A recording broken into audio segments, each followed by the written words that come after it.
जंगल नामक गांव में माधव नाम का एक आदमी अपनी पत्नी और 3 बेटियों के साथ में रहा करता था। वो चाट और गुपचुप का ठेला लगाया करता और उसी से उसके घर का गुजारा चला करता। उसकी तीनों बेटियों के नाम थे सीमा, निधि और सविता। सविता सबसे छोटी थी और माँ बाप की सबसे लाडली थी।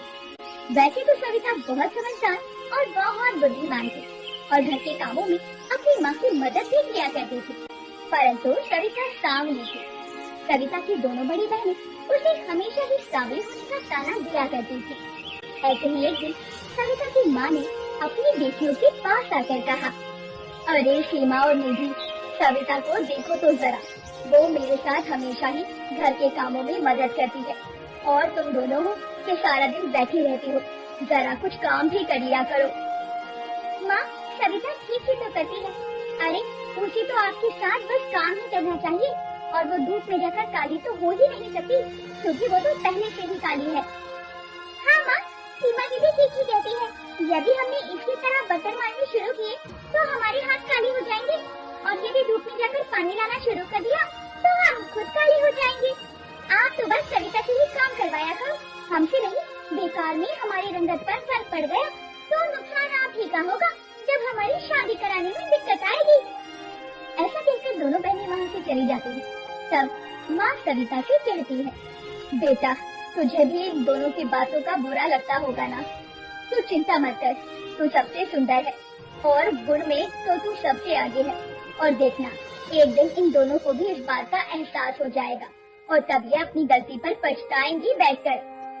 हाँ माँ, मैं जानती हूँ, मैं अपनी दोनों बहनों की बातों का बुरा नहीं मानती हूँ।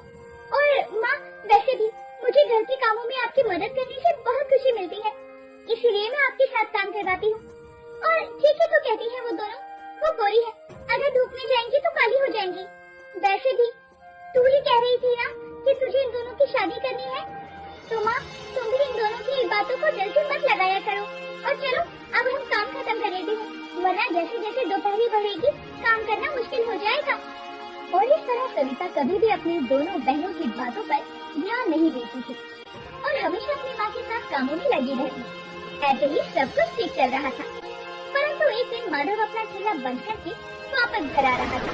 तभी रात में उसका एक ट्रक से एक्सीडेंट हो जाता है और मौके पर ही उसकी मौत हो जाती है।